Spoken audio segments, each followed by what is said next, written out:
What's up everybody, my name's Mr. Smith and you're watching Top Speed Needs. In this series, we go over all the most important and relevant automotive news, all in 10 minutes or less. Just so you guys know, just like last week, this episode will only have about 2 stories within it, due to the fact that these 2 stories are a bit longer and obviously this video has to be under 10 minutes. Of course, because if these videos were not 10 minutes or less, it would kind of defeat the purpose. But with that being said, let's get into your Top Speed Needs. Coming in first, we're going to be going over a car from BMW that, by the way, is not only a race car, but can also double as a pizza delivery vehicle. That being the new 2024 BMW M3 CS. Coming in with a twin turbocharged S58 inline-6 engine, combined with a 8-speed automatic transmission, and a configurable, which we'll talk about later, rear-wheel drive bias all-wheel drive system, this M3 is going to be a little bit nuts, considering the fact that this new M3 is going to incorporate a lot of great performance features, a couple of which are actually from the M4 GT3 race car, with a forged lightweight crankshaft, a 3D printed cylinder head core, and get this, not only the oil supply, but the cooling system derived from the M4 GT3 race car, reaffirming the idea that this thing is going to be an insane family hauler that once again you can, if you really want to, deliver pizzas in. Which just makes this thing that much crazier. Now when it comes to power, this thing does in fact pack a punch, with 543 horsepower and 471 pound-feet of torque, which for if you didn't know is a whole 40 more horsepower than the M3 Performance, meaning that this thing is going to be that much faster. Well, mind you, having that pretty bulletproof inline-6 engine from BMW. Although, as we mentioned previously, this powertrain is not naturally aspirated. In fact, it is assisted by 2 turbochargers, which make 30.5 more PSI than before. Meaning that not only is the engine more powerful, but on top of that, the turbos are even better. Now when it comes to the xDrive all-wheel drive system that this BMW has, as I said before, it is not only rear biased, but it's also configurable. Meaning that if you put this thing in its new 4-wheel drive sport mode, it's going to put a lot more power to just the back wheels, compared to if you didn't have it in that mode. And if you want pure, insane, rear-wheel drive fun, using this new powerful car, you could disable the DSC, making it so this thing is purely rear-wheel drive, while also having 40 more horsepower than the M3 Performance. This thing's a little bit crazy. Now when it comes to the performance specs of this vehicle, obviously none of them are below par, with the top speed electronically limited to 188 miles per hour, although obviously if that limiter wasn't there, you could go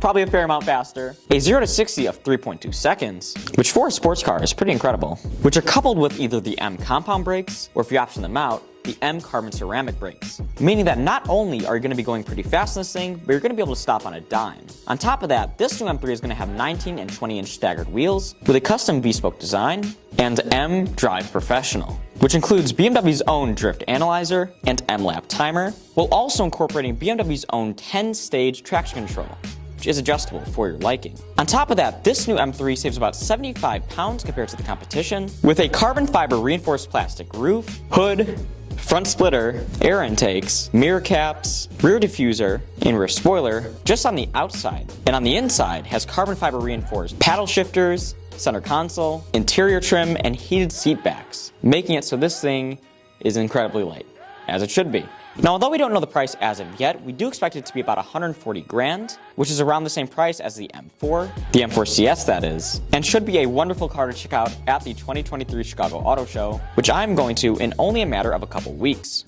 Taking a break, let's go over the Top Speed Needs automotive tip of the day.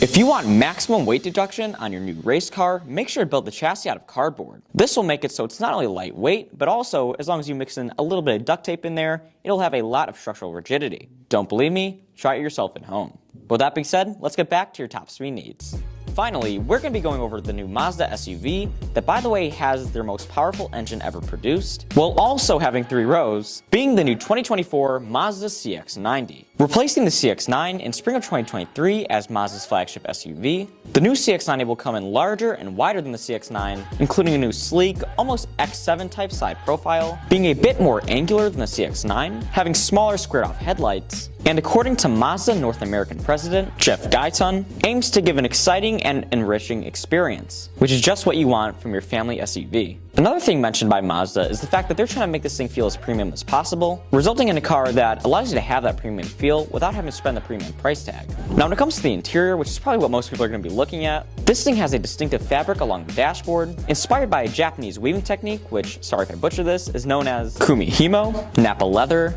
wood grain, chrome, and contrast stitching, along with a 12.3-inch infotainment screen. Now, as I said earlier, this new SUV actually has the most powerful engine ever built by Mazda. That being their new 3.3-liter inline-six turbo, making 340 horsepower and 369 pound-feet of torque, which really, if you think about it, for a 3-row SUV is a great power number, and will make it so this thing doesn't feel too sluggish, which is one thing you could worry about with many larger SUVs, obviously, besides like, let's say, a Range Rover. Which kind of adds to what we talked about earlier, with this being sort of a more premium type SUV on a budget. Now, if you care more about fuel economy and you don't care as much about power, Mazda has another new engine for you with their e-active plug-in hybrid 2.5-liter 4-cylinder, which also is paired, as I said, with an electric motor and a 17.8 kilowatt-hour battery, which makes a respectful 323 horsepower and 369 pound-feet of torque, which actually, pretty surprisingly, has the same torque number as the previous engine. Now, when it comes to the rest of these powertrains, they're both paired with an 8-speed automatic transmission, along with, although they're built on a rear-wheel drive platform, all-wheel drive across the entire model range, and according to Motor Trend will most likely start at about $42,000, which for what you're getting really isn't that bad at all. Now, one nice thing about this new SUV being introduced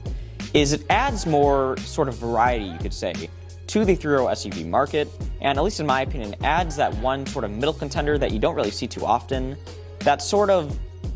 close the gap, so to speak, between something like an X5 and an Ascent, let's say. Meaning that if you don't want something that is associated with being sort of a lower class, than let's say a Mercedes or a BMW, something like, you know, a Subaru Ascent, but you don't have the money to afford, like I previously mentioned, a GLC or an X7, and you want something that's sort of in the middle when it comes to styling, when it comes to power, right, when it comes to excitement, this is a great SUV to have in the market. And as a vehicle that I believe could potentially outsell something like the Ascent,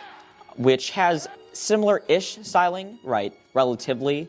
but is a little bit more fridge-like, as I like to call it, and isn't quite as sporty or as cool to look at, and gives you that much more variety when it comes to shopping for a new family hauler, if you're in the market for a massive SUV, of course. Thank you so much for watching this episode of Top Speed Needs. If you like this video, make sure to subscribe, hit the like button, and turn on post notifications so you never miss an upload. And with that being said, tune in next time for your Top Speed Needs.